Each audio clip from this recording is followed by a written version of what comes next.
Have you ever wondered what it's like to fly a private jet? Today I'm taking you inside the hangar to talk to two pilots of a Hawker 800 XP and show you what it's like to fly the million-dollar toys of the rich and famous.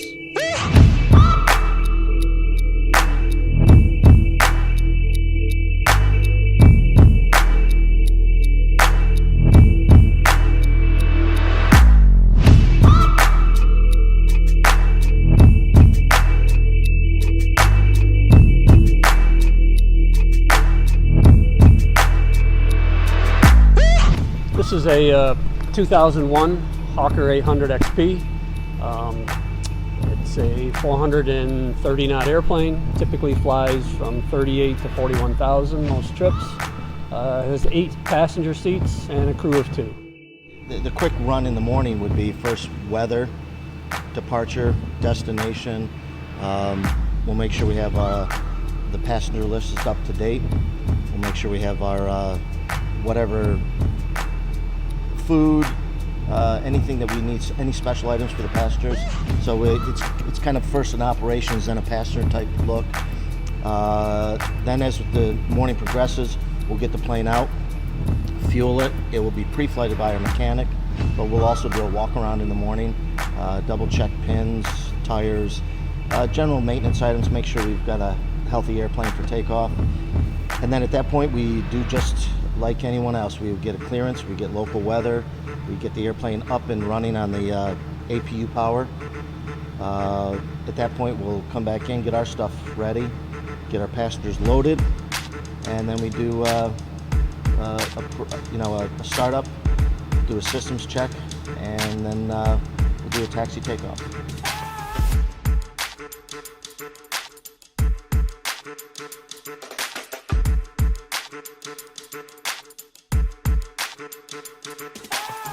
All right, the interior of the Hawker 800, we've got right now, this configuration is a 7-passenger setup.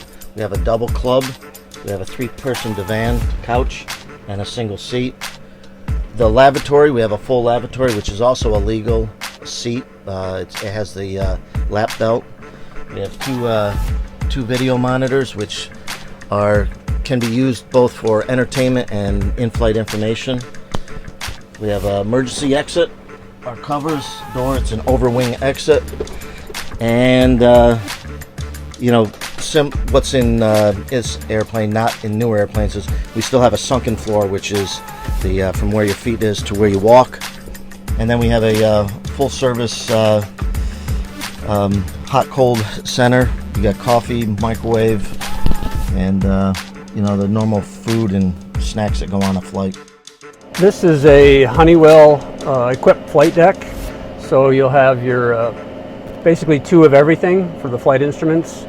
You'll have 2 horizons, attitudes, and then 2 of the directions, navigations. We also have 2 nav units, along with 2 radios, communication and navigation. Engine instruments are all in the middle for the engines, as well as fuel indicators. Back up to that, there's standby instruments, and down below the pedestal here is all the controls for the engines, wheel brakes, air brakes, thrust reversers. All the red items are fire or fuel. So you see fire and fuel down here. Fire lights are the 2 red dots. Air brakes are to the left of the throttle, the thrust quadrant. It's a cable and pulley kind of airplane, so everything not electronic. Although up above is all the electrical switches. We have generator indicators. All your lights are grouped together. All your red is fire again. Fire panel here for engine fires, and all your anti-ice, de-ice to the left. And everything's labeled. If you look, you see ice protection, fuel panels, environmental, AC power, DC power, cabin controls. It's kind of grouped together for flows and checklists. In the center, autopilot control panel. Control the airplane 100% by autopilot, except for takeoff and landings. It can all be programmed through there. Just a general walk around we would do. We'd Again, a typical air stair door. It's spring loaded to help assist in the weight. It's got 2 seals on it, and then we just start kind of walking around, Luke. We got a couple things, and if you can't hear me, let me know. We've got angle of attack, torpedo tube. Again, we would just do a quick check of the gear here. Normally just making sure tires are filled. We have extension on the struts. Static ports up here.